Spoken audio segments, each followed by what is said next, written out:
राक्षस विवाह। पूर्व कोसल राज्य की राजधानी में भैरव शास्त्री नामक वाक्पटु रहा करता था। उसका वाक्चातुर्य सभी को बहुत ही आकर्षित करता था। वह अधिक पढ़ लिख नहीं पाया, फिर भी अपने चतुरतापूर्ण संभाषणों से औरों को खूब हंसाता था। उसका एक बहनोई राजा के आस्थान के पंडितों में से एक था। ब्रह्मचारी भैरव अपने बहनोई के घर में ही रहता था। एक दिन भैरव के बहनोई ने अपनी धर्मपत्नी से कहा, स्वर्णचंद्रिका महाराज की इकलौती पुत्री है। महाराज उसके विवाह के प्रयत्नों में लगे हुए हैं। उनकी इच्छा है कि वैदेही के राजकुमार को अपना दामाद बनाएं। तुम तो जानती ही हो कि वैदेही राज्य हमारे राज्य से बड़ा है, संपन्न है।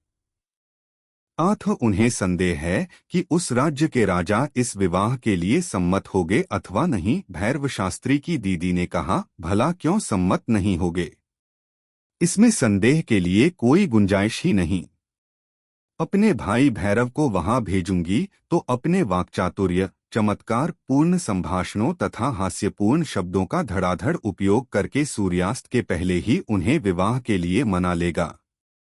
इस रिश्ते को पक्का करके ही लौटेगा। हाँ हाँ, शिक्षा क्षेत्र को छोड़कर तुम्हारा भाई अवश्य ही अन्य क्षेत्रों में समर्थ है, कहकर भैरव का बहनोई ठठाकर हंसा। भैरव शास्त्री उनकी इस बातचीत को गौर से सुन रहा था।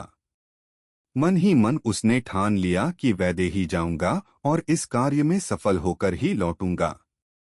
अगर इस कार्य में सफल हुआ तो महाराज अवश्य ही उसे मूल्यवान पुरस्कार देंगे। वह दूसरे ही दिन सबेरे किसी को बताए बिना वैदेही राज्य जाने निकल पड़ा। उसमें उत्साह भरा हुआ था। अपने लक्ष्य की पूर्ति की उसे पूरी आशा थी। कोसल और वैदेही राज्य के बीचों बीच घना जंगल था। प्रजा को इसका भय था कि जंगल में एक राक्षसी रहती है। इसलिए वैदेही पहुंचने के लिए घने जंगल से न जाकर एक छोटे से जंगल से जाया करते थे। भैरव शास्त्री उस छोटे से जंगल से ही जाने लगा। दोपहर होते होते वह एक सरोवर के पास पहुंचा और पानी पीकर अपनी प्यास बुझाई। वह बहुत ही थक गया। एक वृक्ष के नीचे बैठकर विश्राम करने लगा। धीरे धीरे वह नींद की गोद में चला गया। उस समय एक बूढ़ी राक्षसी वहां आई। उसके कदमों की आहट से पृथ्वी फटसी रही थी। वह गरजती हुई बोली, यह सरोवर भैरव जाति के राक्षसों का है। तुमने यहां आने का साहस कैसे किया? इस जल को पीने वाले तुम कौन हो? भैरव शास्त्री घबराता हुआ खड़ा हो गया। उसने निश्चय कर लिया कि मौत अटल है। कांपते हुए उसने दीनस्वर में कहा, राक्षसी मां, मेरा नाम भैरव शास्त्री है। भैरव जाति के तुम लोगों की भूख मिटाने के लिए विधि ने मुझे यहाँ भेजा होगा।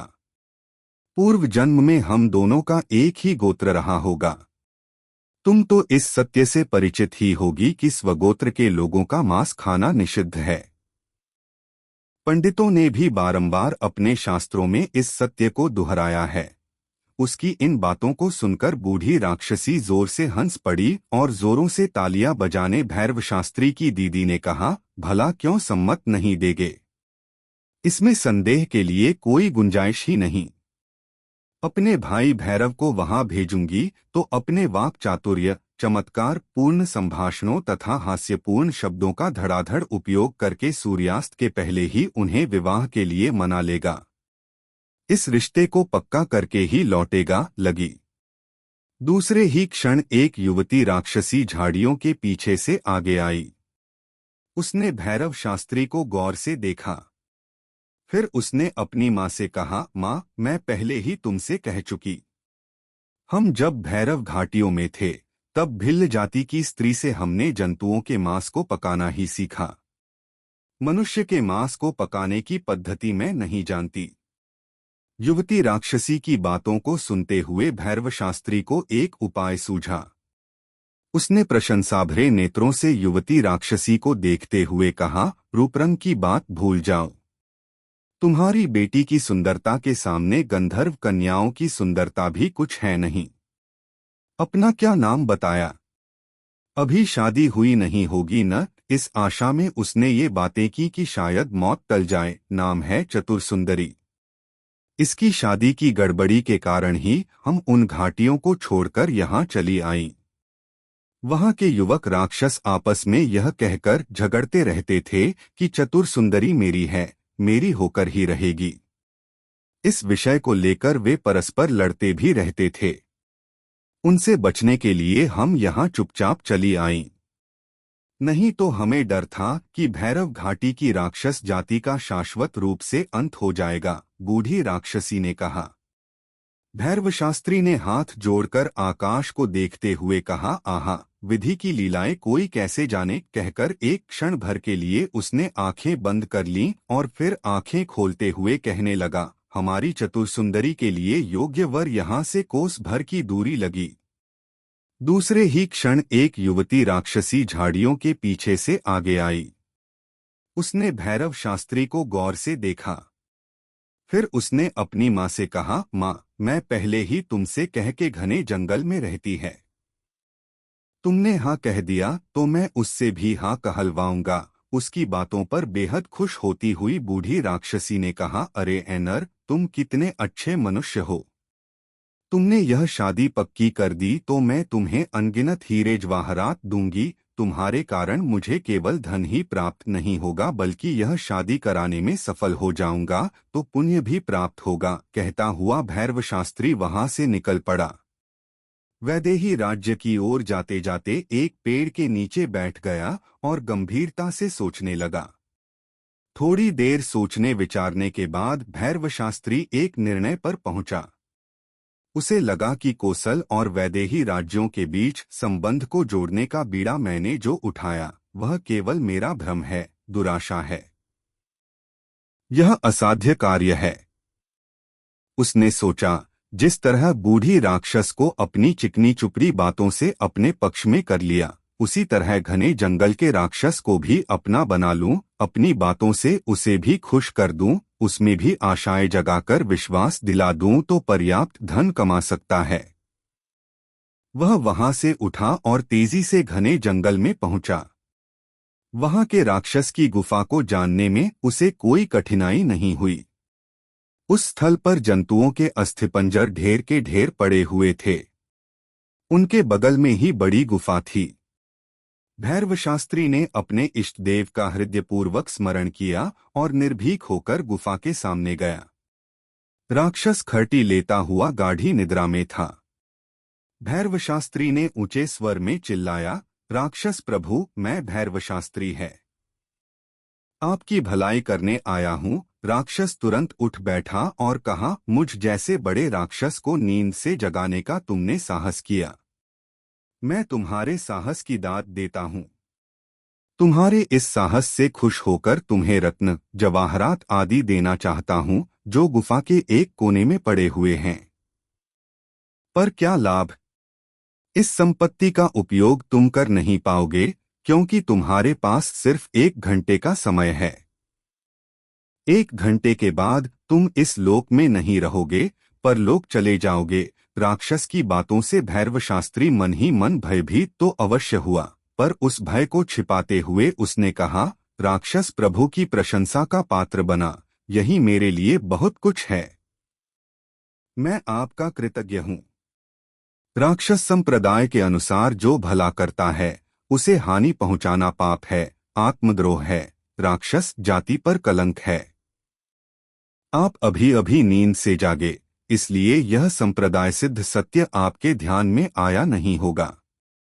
उसकी बातों पर राक्षस ने हंसकर कहा, भैरव, तुम्हारे वाक्चातुर्य की कितनी भी प्रशंसा करूं कम है। अपनी जान पर खेलकर इतनी दूर चले आए। बोलो, किस काम पर यहाँ आना हुआ? आपके लिए एक वधू को चुनकर आया हूँ, भैरव ने मुस्कुराते हुए कहा। विवाह? वधू?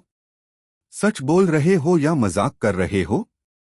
मैंने तो सोचा कि इस घंटाकंठ के जीवन में यह भाग्य बदा नहीं है, आश्चर्य प्रकट करते हुए राक्षस ने कहा। हे घंटाकंठ प्रभु, जन्मपत्रियां भी समय संदर्भ के प्रभाव के कारण परिवर्तित होती रहती हैं। मैं जिस काम पर आपके पास आया वह यूं है। फिर उसने उस बूढ़ी राक्षसी व उसकी पुत्री चतुरसुंदरी संबंधी विवरण दिया। यह सुनकर राक्षस खुशी से फूल गया।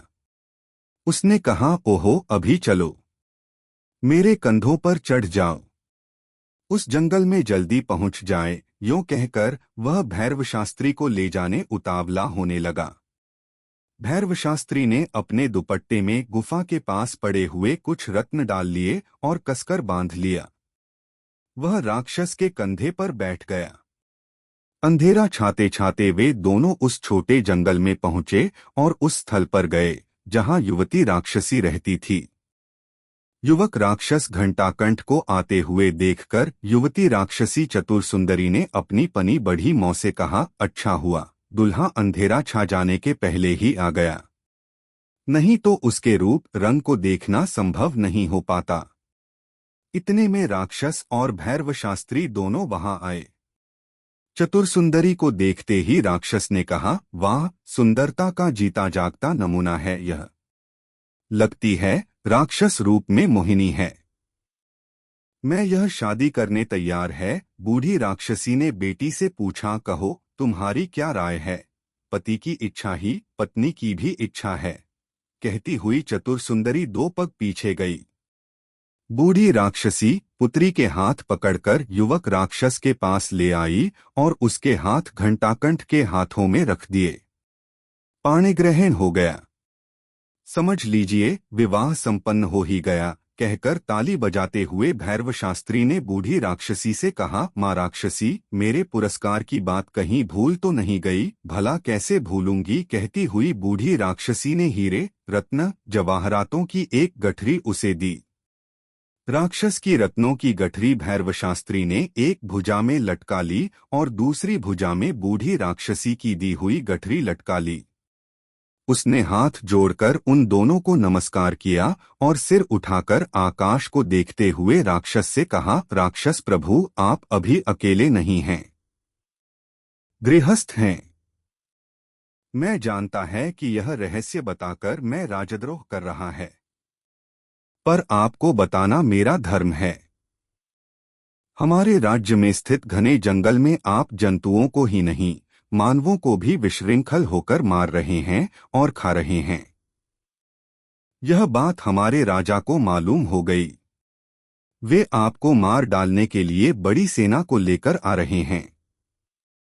अगर आप तीनों इसी रात को भैरव घाटी न सही शार्दूल घाटी चले जाइए और अपने को बचा लीजिए। घंटाकंठ ने जोर से हुंकार भरते हुए जमीन को अपने पैरों से रौंदते हुए कहा, मानवों से डरकर मैं अपनी गुफा छोड़ दूं और भाग जाऊं। तब भैरवशास्त्री ने सविनय कहा, राक्षस प्रभु, आप भाग नहीं रहे हैं, आपका छोटा परिवार अब बड़ा हो गया, उसके मुताबिक आपको फैली हुई जगह भी तो चाहिए ना?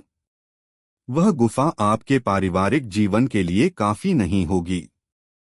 आप कहीं बहुत दूर भी नहीं जा रहे हैं, बस कोसल की सरहदों को पार करके थोड़ी दूर और जाकर बसने वाले हैं। यूं कहकर उसने बूढ़ी राक्षसी की ओर देखा।